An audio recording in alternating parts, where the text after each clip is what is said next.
കിരണിന്റെയും കല്യാണിയുടെയും ഇന്നത്തെ നല്ലൊരു കഥ കേട്ടാലോ? അങ്ങനെ ഇന്നത്തെ കഥയിൽ CA മാർട്ടിന് ഓഡിറ്റോറിയത്തിന്റെ അടുത്തൊരു വീട്ടിൽ അന്വേഷണം നടത്തുവാണ്. കാരണം അവിടുത്തെ CCTV ദൃശ്യങ്ങളും കാര്യങ്ങളൊക്കെ പരിശോധിച്ചിട്ടുണ്ടെങ്കിൽ ഈ പറയുന്ന ഗംഗാപ്രസാദ് അവിടേക്ക് എത്തിയിട്ടുണ്ടോന്ന് അറിയാനായിട്ട് സാധിക്കും.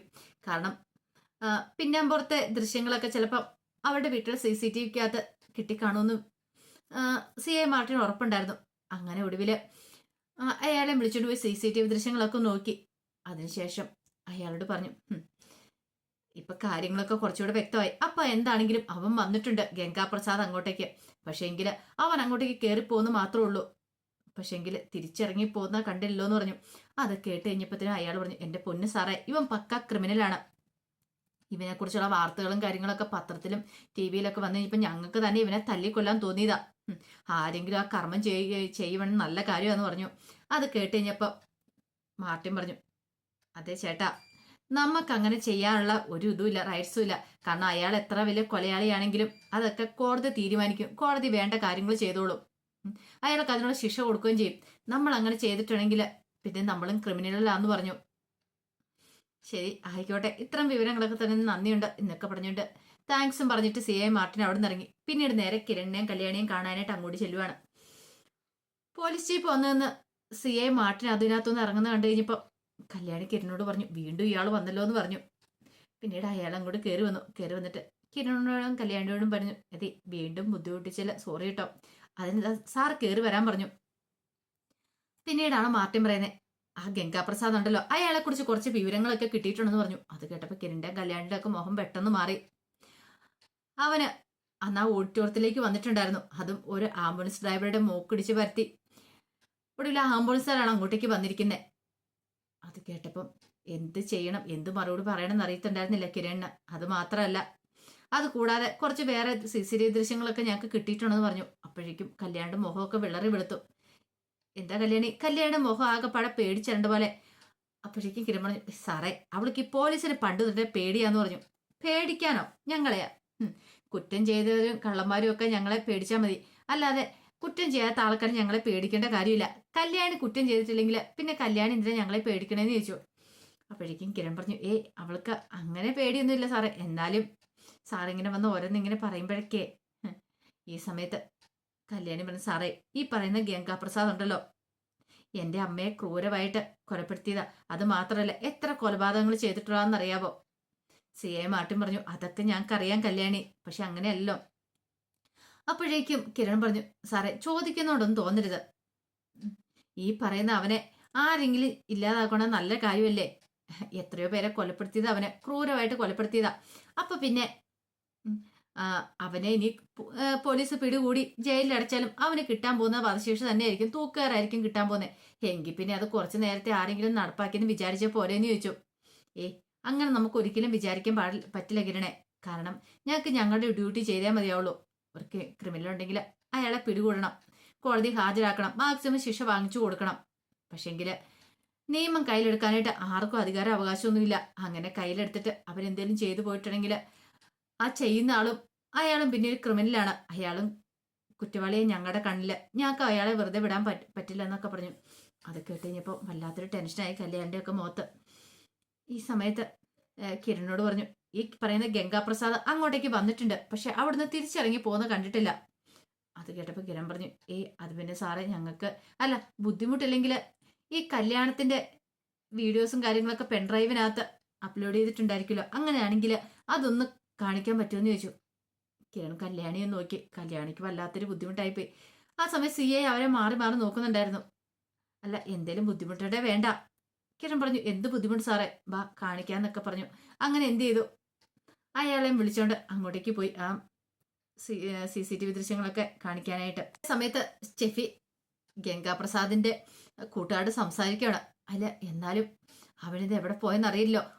ഒരുപക്ഷെ ആ ഓഡിറ്റോറിയത്തിൽ അവിടെ ആ CCTV ദൃശ്യങ്ങളും കാര്യങ്ങളും പിന്നാമ്പുറത്തേക്ക് ഉണ്ടായിരുന്നെങ്കിൽ അവനെ കുറിച്ചുള്ള വിവരങ്ങൾ കിട്ടിയാനെന്ന് പറഞ്ഞു. അത് ശരിയാ, പക്ഷെ അങ്ങനത്തെ CCTV അവിടെ ഇല്ലല്ലോ.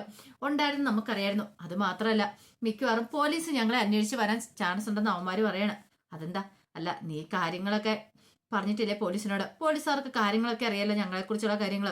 ആംബുലൻസ് മിക്കവാറും ആംബുലൻസ് ഡ്രൈവറെ വിളിച്ച് ചോദ്യം ചെയ്യുവാണെങ്കിൽ ഞങ്ങളാണ് അയാളെ ഇടിച്ചിട്ട് ആംബുലൻസും കൊണ്ട് മുങ്ങിയെന്നുള്ള കാര്യം പോലീസിന് മനസ്സിലാവും. അങ്ങനെ വന്നിട്ടുണ്ടെങ്കിൽ ഞങ്ങളെ അന്വേഷിച്ച് പോലീസ് വരുമെന്ന് പറഞ്ഞു. ഇത് കേട്ട് കഴിഞ്ഞപ്പോൾ സ്റ്റെഫി പറഞ്ഞു, എടാ നിങ്ങളൊക്കെ അന്വേഷിച്ച് പോലീസ് വന്നെന്ന് പറഞ്ഞാലും എനിക്ക് ഗംഗയെ രക്ഷിച്ചല്ലേ മതിയാവുള്ളൂ. അവൻ ജീവനോടെ ഉണ്ടെങ്കിൽ എനിക്ക് കിട്ടണം. അവനെക്കുറിച്ച് ഒരു വിവരവും ഇല്ലെന്ന് പറഞ്ഞു. എടി അതിനും ജീവനോടെ ഉണ്ടോ ഇല്ലയെന്ന് അറിയില്ലല്ലോ. അവൻ ജീവനോടെ ഉണ്ടായിരുന്നെങ്കിൽ ഉറപ്പായിട്ടും അവൻ തിരിച്ചു വന്നേനം. ഇങ്ങനെ മുങ്ങി നടക്കത്തില്ല. ഒരു ഫോണെങ്കിലും ചെയ്തേനം. അത് കേട്ടപ്പോൾ സ്റ്റെഫി പറഞ്ഞു, ഇങ്ങനെയൊന്നും പറയില്ലടാന്ന് പറഞ്ഞു. എനിക്ക് സഹിക്കാൻ പറ്റുന്നില്ല. ഞാൻ പ്രതീക്ഷയോട് കൂടിയിട്ട് ഇറങ്ങിയത് അവനെ കാണാലോ എന്ന് വിചാരിച്ച്. അപ്പോഴാണ് ഈ സംഭവം.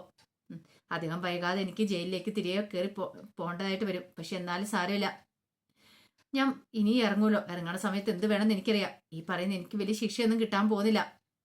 കാരണം ഞാൻ ഈ ഗംഗാപ്രസാദിന്റെ ഒരു കൂട്ടുപ്രതി മാത്രമാണ്. അതിനേക്കാൾ ഉപരി ഞാൻ തെറ്റൊന്നും ചെയ്തിട്ടില്ല. അതുകൊണ്ട് എനിക്ക് പുറത്തിറങ്ങാൻ പറ്റും. എന്റെ ഗംഗയെ ആരെങ്കിലും തീർത്തിട്ടുണ്ടെങ്കിൽ അവരെ ഞാൻ വെച്ചേക്കില്ല, ഇല്ലാതാക്കും. CI മാർട്ടിന്റെ അന്വേഷണം ശരിയായ ദിശയിൽ തന്നെ നടക്കുന്നത്. അധികം വൈകാതെ അവൻ എന്താണെങ്കിലും ഗംഗാപ്രസാദിന് എന്താ സംഭവിച്ചതെന്നുള്ള കാര്യം കണ്ടുപിടിക്കുക തന്നെ ചെയ്യും. ആ കാര്യത്തിൽ എനിക്കൊരു ടെൻഷനും ഇല്ലാന്ന് പറഞ്ഞിട്ട് സ്റ്റെഫി അങ്ങോട്ടേക്ക് പോയി. ഇതേ സമയത്ത് പെൻഡ്രൈവിനകത്തുള്ള വിഷ്വൽസും കാര്യങ്ങളൊക്കെ CI നോക്കണം. അങ്ങനെ അതൊക്കെ നോക്കിക്കൊണ്ടിരിക്കുന്ന സമയത്ത് CI ഇടയ്ക്ക് കിരണിനെ നോക്കുന്നുണ്ട്. കിരണിന്റെ കല്യാണിന്റെ മുഖത്ത് വല്ലാത്തൊരു വെപ്രാളം കാര്യങ്ങളൊക്കെ ഉണ്ടായിരുന്നു. അങ്ങനെ അത് കണ്ടു കഴിഞ്ഞപ്പോഴത്തേനും CI ചോദിച്ചു, അല്ല എനിക്ക് ഇതിന്റെ ഒരു കോപ്പി തരാമെന്ന് ചോദിച്ചു. ഇത് കേട്ട് കഴിഞ്ഞപ്പം കിരൺ കല്യാണിനെ നോക്കി. എന്നിട്ട് പറഞ്ഞു, അതിനെന്താ സാർ, തരാലോ എന്ന് പറഞ്ഞു.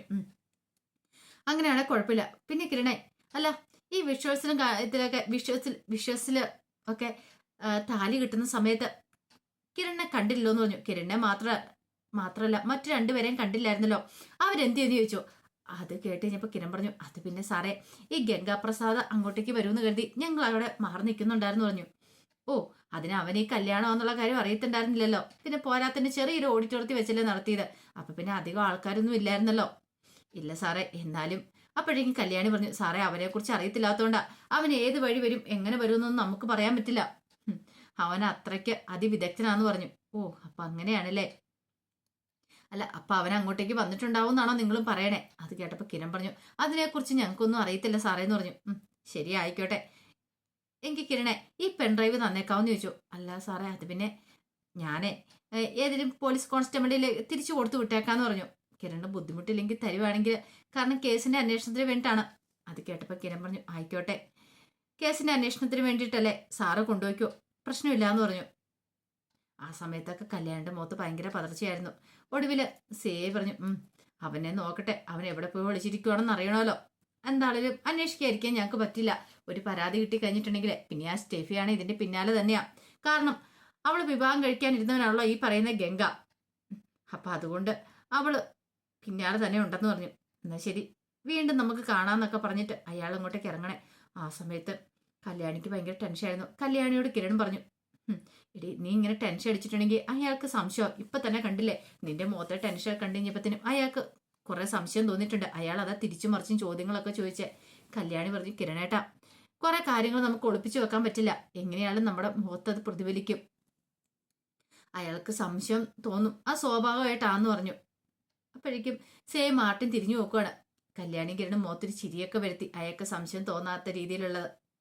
കുറച്ച് കഴിഞ്ഞപ്പോൾ CI മാർട്ടിൻ സ്റ്റെഫിയെ കാണുവാണ്. അങ്ങനെ സ്റ്റെഫിയെ കണ്ടു കഴിഞ്ഞപ്പോൾ CI മാർട്ടിൻ പറഞ്ഞു, നിനക്കിനി എത്ര ദിവസം കൂടെ ഉണ്ട് രാത്രിക്ക് കയറാനായിട്ട്? ഒരാഴ്ചയും കൂടെ ഉണ്ട്. എടി, അവനെ കുറിച്ച് ഞാൻ അന്വേഷിക്കുന്നുണ്ട്. പിന്നെ അവന് പക്ക ക്രിമിനലാന്നുള്ള കാര്യം മനസ്സിലായി. എത്ര പേരുടെ ജീവൻ അവനെടുത്ത്. അത് കേട്ട് കഴിഞ്ഞപ്പോൾ സ്റ്റെഫി പറഞ്ഞു, അത് പിന്നെ സാറേ, പിന്നെ എന്റെ സ്വഭാവം അനുസരിച്ച് ഒരു പരാതി കിട്ടിക്കഴിഞ്ഞിട്ട് ഞാൻ അന്വേഷിക്കും. അതുകൊണ്ട് മാത്രം ഈ കേസിനെ കുറിച്ച് ഞാൻ അന്വേഷിക്കുന്നത്. മോളിൽ നിന്ന് വരെ എനിക്ക് പ്രശ്നം ഉണ്ടായിരുന്നു, എന്തിനാ ഇതിന്റെ പിന്നാലെ പോകുന്നത്, അന്വേഷിക്കേണ്ട കാര്യമൊന്നും ഇല്ലല്ലോ എന്ന്. പക്ഷെ നീ ഒരു പരാതി ഒന്നും നിനക്കറിയണം, ആ ഗംഗ ജീവിച്ചിരിപ്പുണ്ടോ ഇല്ലയോ എന്ന്. അത് കേട്ടപ്പോൾ സ്റ്റെഫി പറഞ്ഞു, അതെ സാറേ, എനിക്കറിയണം അവൻ ജീവനോടെ ഉണ്ടോ ഇല്ലയോ എന്നൊക്കെ. എടി, അതിനു വേണ്ടിയിട്ടുള്ള പരിശ്രമത്തിലാണ് ഞാൻ. കാരണം അവൻ ചെയ്തൊക്കെ വെച്ച് നോക്കിയിട്ടുണ്ടെങ്കിൽ ജീവനോടെ ഇരിക്കാൻ അവൻ ഒട്ടും യോഗ്യനല്ല. പിന്നെ എൻ്റെ കയ്യിൽ എങ്ങനെയും കിട്ടിയിട്ടുണ്ടെങ്കിൽ ഇടിച്ച് അവൻ്റെ ആന്തരാവയവങ്ങളൊക്കെ ഞാൻ പുറത്ത് കൊണ്ടുവരും. ആദ്യം ഞാൻ കൊടുക്കുമെന്ന് പറഞ്ഞു. കാരണം അത്രയ്ക്ക് ദുഷ്ടൻ അവൻ എന്ന് പറഞ്ഞു. ഈ സമയത്ത് സ്റ്റെഫി ഒന്നും മിണ്ടാ തല കുനിച്ച് നിൽക്കുകയാണ്. അപ്പോഴേക്കും CI മാർട്ടിൻ ചോദിച്ചു, അല്ല ഈ പറയുന്ന കിരണിനെ ഗംഗയ്ക്ക് പേടി ഉണ്ടായിരുന്നല്ലേ എന്ന് ചോദിച്ചു. പേടിയോ? അവൻ അങ്ങനെ ആരെയും പേടിയില്ല സാറെന്ന് പറഞ്ഞു. പേടിയില്ലെന്നോ? അതെ, അവനങ്ങനെ ആരെയും പേടിയില്ലാത്ത കൂട്ടത്തില്ല. അതുകൊണ്ടല്ലേ ഞാൻ അവളെ പ്രേമിച്ചെന്ന് പറഞ്ഞു. അത് കേട്ടപ്പോൾ CI പറഞ്ഞു, പക്ഷെ ഗംഗാപ്രസാദിന് അങ്ങനെ ആയിരുന്നില്ലല്ലോ. ഗംഗയ്ക്ക് അവനെ നല്ല പേടി ആയിരുന്നാണോ അറിയാൻ കഴിഞ്ഞ്. പിന്നൊരു കാര്യമുണ്ട്, ഗംഗ അങ്ങോട്ടേക്ക് പോയെന്ന് ഈ പറയുന്ന ഗംഗാപ്രസാദിന്റെ കൂട്ടാളികളാ പറഞ്ഞേ. അപ്പൊ അവര് നിന്നോട് കാര്യങ്ങൾ പറഞ്ഞിട്ടില്ലേ? പക്ഷെ അവര് ഇതിനായിട്ട് നീ കാണിച്ചു തന്നില്ലോ എന്ന് പറഞ്ഞു. അത് പിന്നെ സാറേ ഞാൻ കാണിച്ചു തരുവാണെങ്കിൽ നിനക്ക് കൊള്ളാം, അറിയാലോ. എത്രയും പെട്ടെന്ന് ഗംഗയെ കണ്ടെത്തണമെങ്കിൽ കുറച്ച് തെളിവുകളും കൂടെ കിട്ടണമെന്ന് പറഞ്ഞു. പിന്നെ ഒരു കാര്യമുണ്ട്, അവൻ എൻ്റെ കൈ ജീവനോടെ കിട്ടുവാണെങ്കിൽ അവൻ പിന്നെ പുറലോകം കാണത്തില്ല എന്ന് പറഞ്ഞു. അതും പറഞ്ഞിട്ട് CI മാർട്ടിൻ അങ്ങോട്ടേക്ക് പോകണം. അപ്പോഴേക്ക് സ്റ്റെഫി മനസ്സിൽ പറഞ്ഞു, താനൊന്ന് പോടോ, എൻ്റെ ഗംഗ ജീവിച്ചിരിപ്പുണ്ടെങ്കിൽ തന്നെ പിന്നെ ഭൂമിയെ വെച്ചോണ്ടിരിക്കില്ല, ഗംഗയെക്കുറിച്ച് തനിക്ക് അറിയത്തില്ലാത്തോണ്ടാ എന്നൊക്കെ ഇങ്ങനെ സ്റ്റെഫി മനസ്സിൽ പറയണം. അപ്പോൾ അതിൻ്റെ വിശേഷങ്ങളൊക്കെ നമ്മളിന്ന് കാണുന്നത്. ഇതിൻ്റെ ബാക്കി വിശേഷങ്ങളുമായിട്ട് വൈകുന്നേരത്തെ പ്രൊമോയി വരാട്ടോ. ഒരിക്കൽ കൂടി എല്ലാവർക്കും ശുഭദിനം നേർന്നോട് നിർത്തുന്നു. നന്ദി.